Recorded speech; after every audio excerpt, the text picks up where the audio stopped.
میں جانتا ہوں کہ ہم جب لوگ چھوٹے تھے تو اس وقت محافل نعت کا رنگ کیا ہوتا تھا.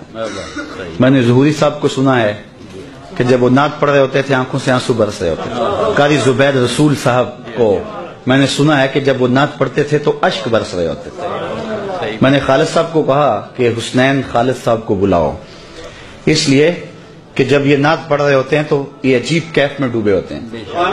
اور آج تو نئی نسل یہ نہیں دیکھ رہی. ہم نے جب محافل نعت دیکھی تھی تو اس وقت اشکوں کی برسات ہوتی تھی اور عشق سینے میں پیدا ہوا. اور آج آرٹسٹ اسٹیجوں کے اوپر آ کر کے مختلف رنگوں کے پٹکے باندھ کے اور عورتوں جیسے لباس پہن کے اور برستے نوٹوں کے اندر جو کچھ کر رہے ہیں، اس سے عشق رسول پیدا نہیں ہوتا.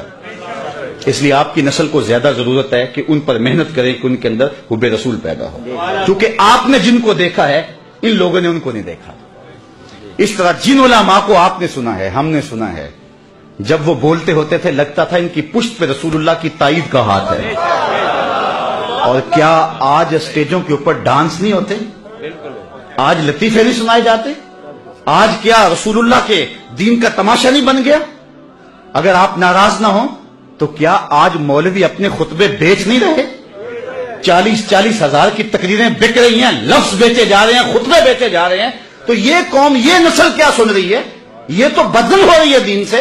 اس لیے ماں باپ نے سنبھالنا اس نسل کو. تیسری بات، ہم نے جن پیروں کو دیکھا تھا جب ان کے سامنے جاتے تھے تو ہمارے دل ڈولتے تھے کہ جو دل میں خطرہ آتا ہے شیخ کی نگاہ اس پہ ہوگی. لیکن اب پیر کی نگاہ دل پہ نہیں، دل کے اوپر لگی ہوئی جیب پر ہے. تو آج پیر خود جو ہے وہ طالب زر بن گیا.